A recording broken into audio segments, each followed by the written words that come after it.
Vous avez bien lu, un homme a décidé de se faire cryogéniser vivant aux États-Unis, et c'est un véritable choc pour le pays. Pourquoi a-t-il fait ça? Et surtout, qu'est-ce que ça signifie pour l'avenir de l'humanité? Dans cette vidéo, je vais tout vous révéler sur cette histoire incroyable, alors restez bien jusqu'au bout, car ce que vous allez découvrir est encore plus dingue que vous ne le pensez. Et si vous aimez les histoires incroyables comme celle-ci, abonnez-vous dès maintenant pour ne rien manquer des vidéos à venir. Tout a commencé avec un homme nommé Jonathan Reed, un Américain de 48 ans, atteint d'une maladie incurable. Au lieu de suivre un traitement classique, Jonathan a pris une décision radicale, se faire cryogéniser vivant. Oui, vous avez bien entendu, il a voulu être placé en stase, avec l'espoir que la médecine du futur puisse le ramener à la vie et le guérir. Une démarche qui a créé un énorme débat aux États-Unis, entre ceux qui le soutiennent et ceux qui le considèrent comme un fou.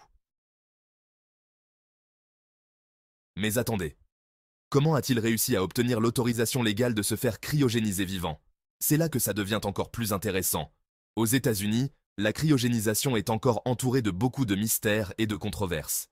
Cryogéniser un corps mort est déjà très compliqué sur le plan légal, alors imaginez le faire pour une personne encore vivante. Jonathan a dû mener une véritable bataille juridique pour obtenir l'autorisation. Il a plaidé que c'était sa seule chance de survie et que la cryogénisation devait être reconnue comme un acte de vie et non de mort. Et contre toute attente, il a fini par obtenir le feu vert. Et vous, que feriez-vous à sa place? Dites-le moi en commentaire. Et si vous trouvez cette histoire folle, laissez un like pour m'encourager à continuer de vous partager des histoires aussi incroyables. Mais attention, la procédure n'a pas été sans risque. Ce qui s'est passé lors de la cryogénisation de Jonathan pourrait bien vous surprendre, voire vous choquer. Le jour tant attendu est finalement arrivé. Jonathan est entré dans un laboratoire secret accompagné de médecins et de scientifiques spécialisés. La procédure a débuté. D'abord, une anesthésie profonde, puis une baisse progressive de la température de son corps. Tout le monde retenait son souffle, car c'était la première fois qu'une telle tentative était réalisée sur une personne vivante.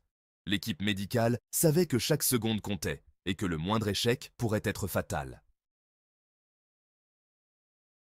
Mais au dernier moment, un événement inattendu s'est produit. Et ça a bien failli tout faire échouer. Vous n'allez pas croire ce qui s'est passé.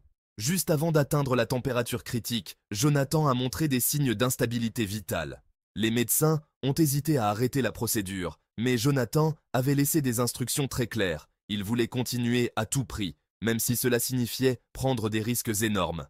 La tension était à son comble, et finalement, ils ont décidé de poursuivre.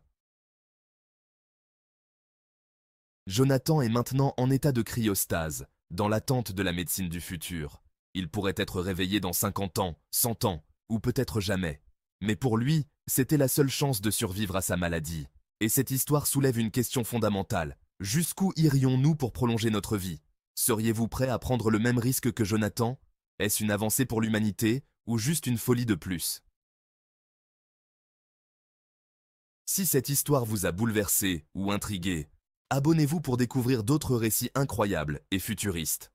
Partagez cette vidéo avec vos amis et dites-moi en commentaire ce que vous en pensez. La cryogénisation, espoir ou folie?